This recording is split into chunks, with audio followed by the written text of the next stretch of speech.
Bismillahirrahmanirrahim. Assalamu alaikum. Today we will study another topic of hospital and community pharmacy. Communicable or infectious disease. The hage transmission or the hage prevention. Communicable disease څه ته ویل کیږي؟ Communicable disease ته بل نوم infectious disease هم ویل کیږي. Infectious disease دا کس کیږي د مایکرو ارګانیزم نه. په مایکرو ارګانیزم کې بیکټیریا، وایرس، فنجای اور پیراسایت دا ترانسمیټ کیږي from person to person یا ډایرکټلی یا انډایرکټلی. دا د فود د وجې نه هم کیدی شي، فود یا د واټر د وجې نه، او یا د بایټ د انسیکټ بایټ د وجې نه هم کیدی شي. د موډ اف ترانسمیشن د دې دوه قسمه دی، یو دی ډایرک او بل انډایرک. نو په ډایرک ترانسمیشن کې څه راځي؟ په ډایرک ترانسمیشن کې ټچینګ راځي، انټرکورس راځي، کفینګ راځي یا سنیزینګ.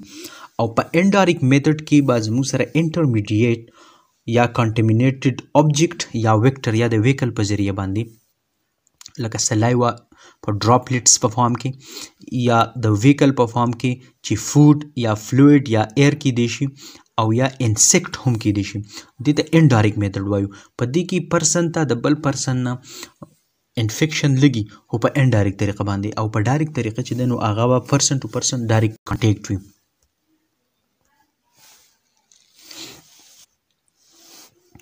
اوس د دې وایو چې هاو کمیونیکیبل ډیزیز دا به کنټرول کیږي څنګه، او دا د په پریونشن څنګه کیږي. نو پریونشن او کنټرول د دې په دریو طریقو باندې کیږي. په هغه کې فرست نمبر طریقه چې کوم دا نو کنټرول د ریزروایر.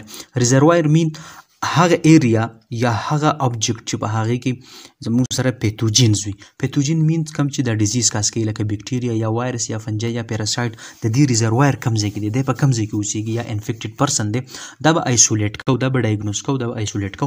د دې سره به زموږ سره کنټرول ریزروایر به دې سره ختمیږي.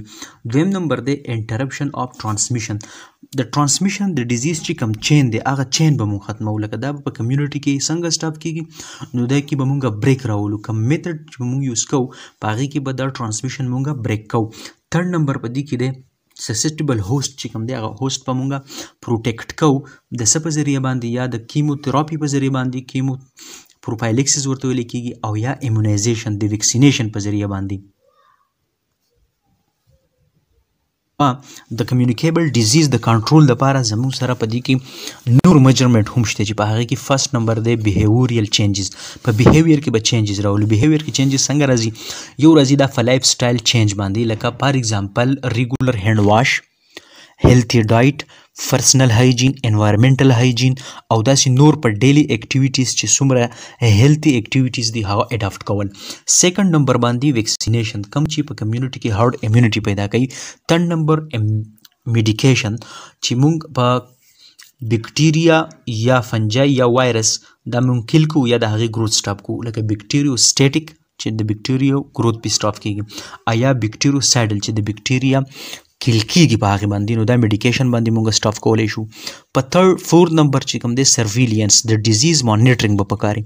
مانیټرنګ مین چې ډیزیز کیټیګرایز کول او د ډیزیز ډایګنوز او د ډیټیکشن اف آوټ بریک، چې دا ډیزیز آوټ بریک اپیډیمیک کنډیشن ته لاړ نشي، دا ډیزیز کیټیګرایز شي چې دا کم کیټیګري والی دی او د دې مانیټرنګ کیږي، دې ته سرویلینس ویل کیږي.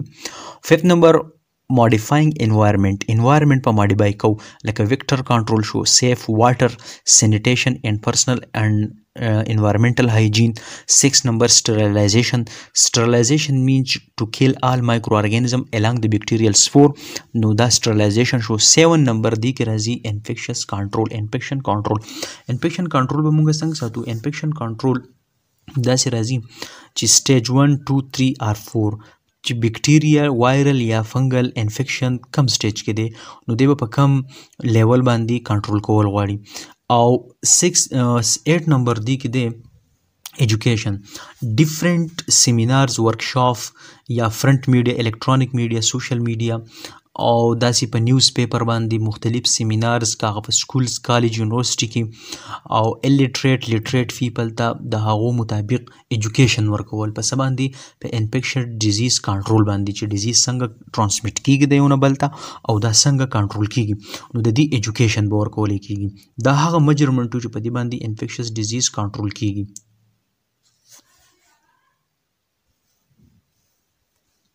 اوس رول آف فارماسیسټ د کنټرولینګ کمیونیکیبل ډیزیز. نو د فارماسیست څه رول دی؟ دی به څنګه دا ډیزیز کنټرول کوي، د دې په پریونشن کې به د رول اهمیت څه وي؟ نو فارماسیست چې کوم دی دته داسې ډایرکټډ د جرنل فیفل دپاره داسې ډایرکشن وي چې هغه دی په ښه پوزیشن باندې ښه ایجوکیټ کولی شي. لکه فار ایگزامپل د کمیونیکیبل ډیزیز د هغې کازز څه دي او ډیزیز سپریډ کیږي څنګه، پریوینټ کیږي څنګه، کنټرول میجرمنټ څنګه دي، کم ډرګ دی له استعمالیږي. نو د فارماسیست رول یو اهم رول دی په پریوینشن آف infectious and communicable disease کې. اوس په پاکستان کې د کمیونیکیبل ډیزیز د دې څه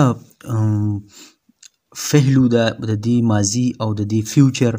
نو په دې باندې یو شارټ نوټ دی چې کمیونیکیبل ډیزیز په پاکستان کې د هغې ټرانسمیشن یا د هغې پریونشن څنګه کیږي.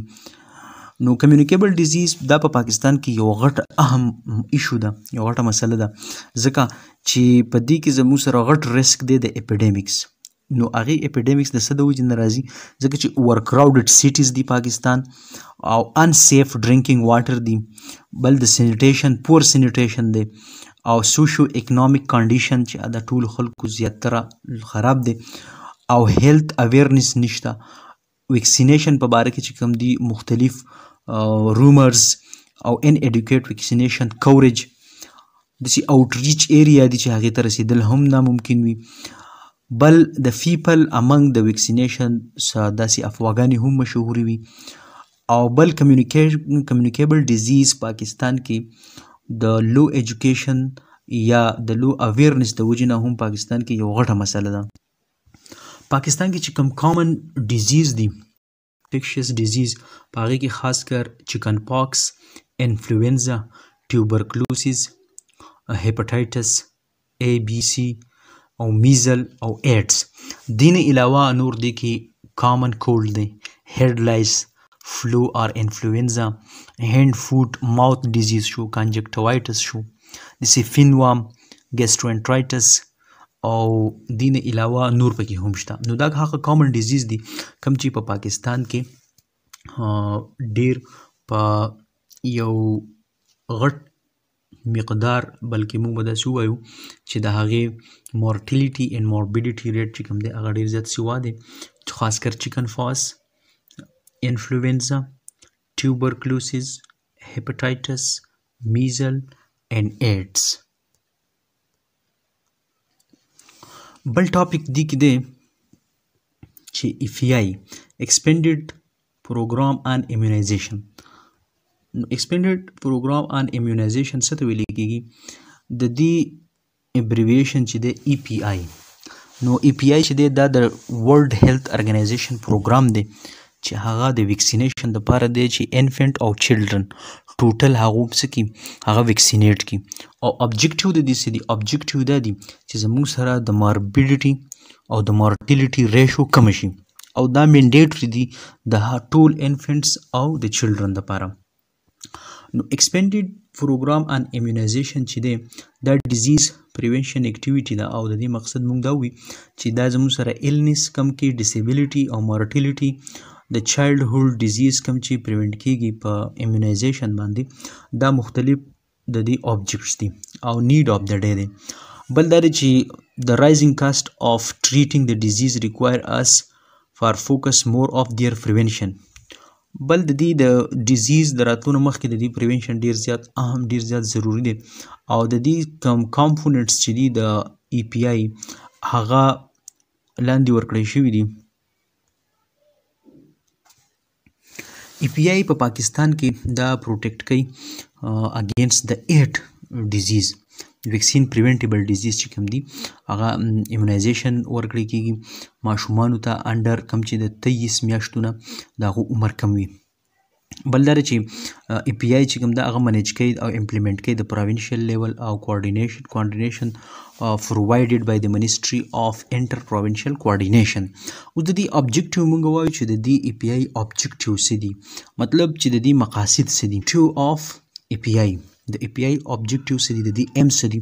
نو څنګه چې موږ وایو چې EPI د دې مین مقاصد دا دي چې یا زموږ سره ریډکشن راولي په څه کې په مارټیلیټي کې او په ماربیډیټي ریټ کې په مارټیلیټي او ماربیډیټي ریټ کې د دې ریډکشن راوستل دي او د 9 ډیزیز کوم ویکسین پریونټیبل چې دي هغې ته ویکسین ورکول دي په هغې کې فرست نمبر دی پولیومایلایټس نیونیټل ټیټنس میزل ډپتیریا ووفینګ کف هیپاټایټس بی او نیمونیا میننجایټس او چایلډ هود ټي بی